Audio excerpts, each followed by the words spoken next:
merupakan sebuah program yang diinisiasi dan didukung oleh Kemenko PMK ya, Kementerian Koordinator Pembangunan Manusia dan Kebudayaan, yang didanai oleh The Asia Foundation.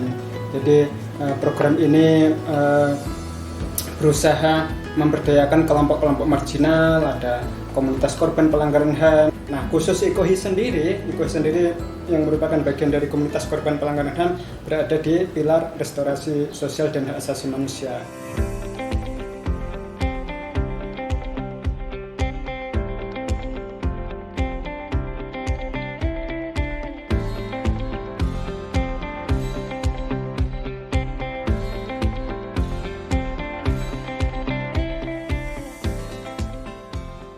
IKOHI sendiri fokus dalam pendampingan korban untuk penguatan, pemulihan.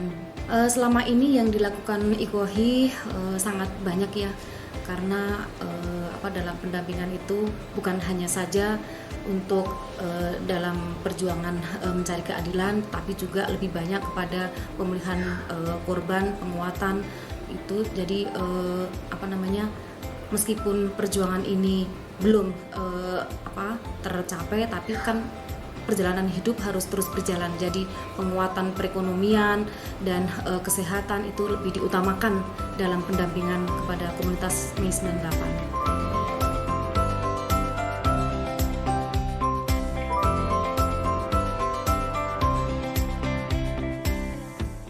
Secara ekonomi juga IKOHI memberikan pendampingan, yaitu dengan adanya membentuk koperasi Kemah Ripah.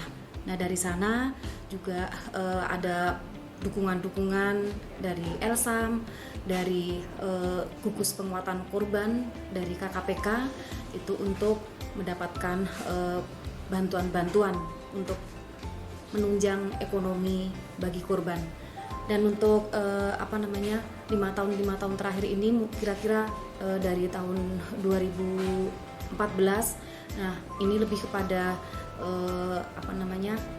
bantuan-bantuan dalam program peduli.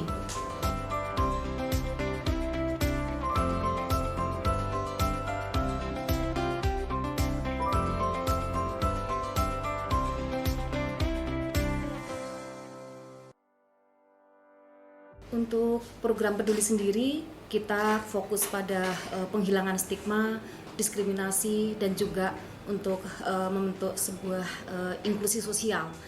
Jadi selama ini kita mengajak korban untuk audiensi pada dinas-dinas, dan juga mengakses apa yang bisa dilakukan komunitas korban yang ada, program yang ada di dalam dinas-dinas tersebut.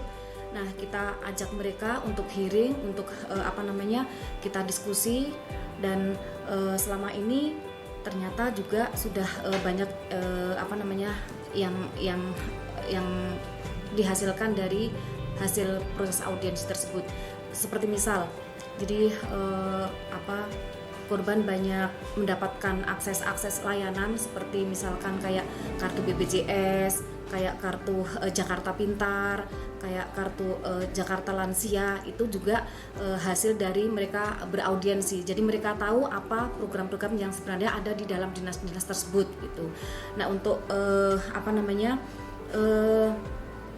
langkah selanjutnya itu biasanya korban sudah bisa mengkoordinir sendiri. Jadi untuk segera mengakses dan juga mengajak teman-teman dari komunitasnya masing-masing tersebut.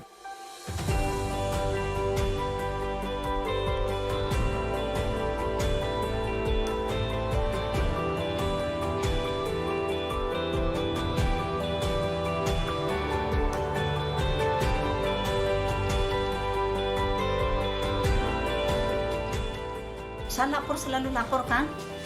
Pas ini dapat undangan ke balai kota sama masjid dan lembaga IKOHI, siapapun dampingin keluarga korban. Saya kalau nggak ada lembaga, saya nggak tahu apapun. Kuburan anak ibu, distribusinya dibebasin, cuman SK-nya belum turun.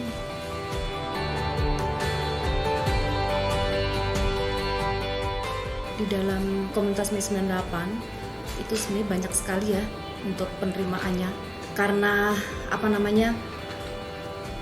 semenjak dari Gubernur Jokowi, kita sudah memulai untuk advokasi untuk bagaimana penerimaan dan pengakuan itu menjadi terwujud.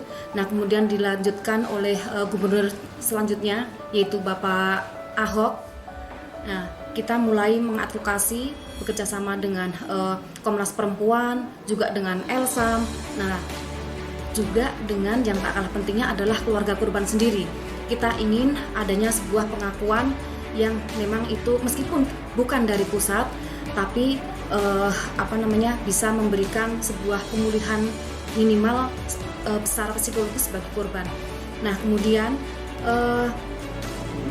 apa yang kita advokasi akhirnya menghasilkan yaitu monumen Pondok Rangon, monumen Jarumai Pondok Rangon.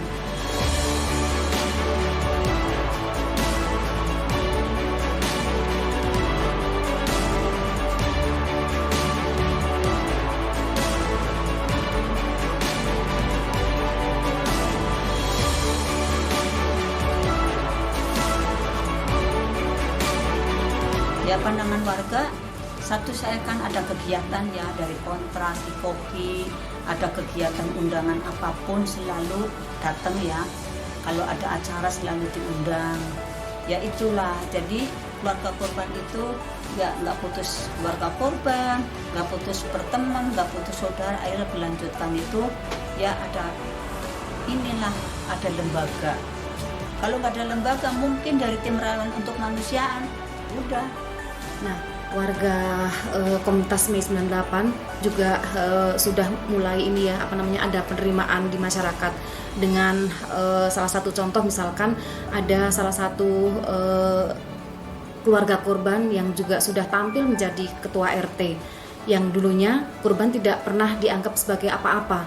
Nah, selain itu juga sudah beberapa korban juga yang aktif juga berperan di dalam masyarakat, misalkan jadi aktif di gereja dan juga jadi penggerak di lingkungannya masing-masing.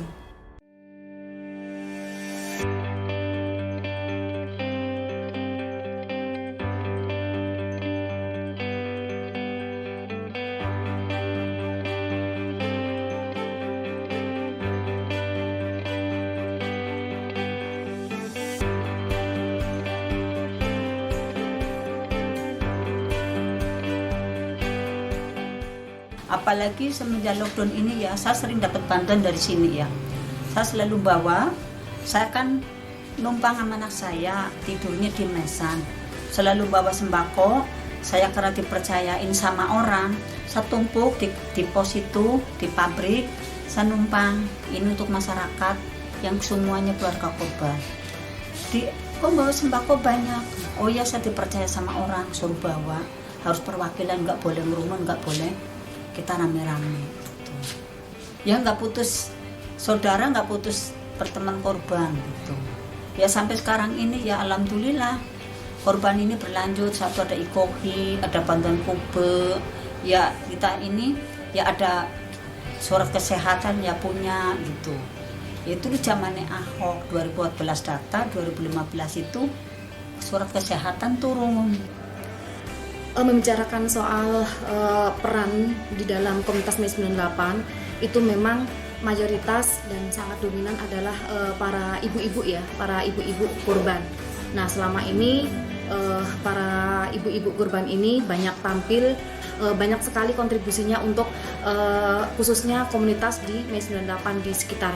Kemudian juga selain itu banyak yang dilakukan juga oleh aktivis dari ibu-ibu salah satu keluarga Mei 98. Jadi kayak Mbak Siti, ada Bu Sanu. Nah, mereka banyak berperan di dalam lingkungan tersebut, ikut menggerakkan pembangunan di wilayahnya masing-masing tersebut.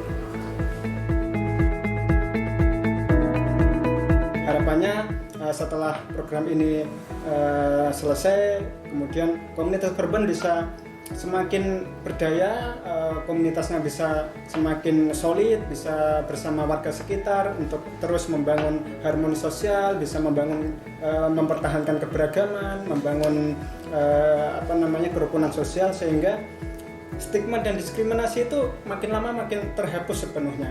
Itu yang kami harapkan, dan juga paling penting adalah pengakuan bagi para korban pelanggaran HAM ini, di mana salah satu upaya yang harus dilakukan pemerintah adalah segera menerbitkan atau mewujudkan terbentuknya Komisi Kebenaran dan Rekonsiliasi. Program peduli itu bermanfaat sebagai saya untuk keluarga korban semuanya yang korban Mei 98. Itu jangan sampai putus, lanjut terus.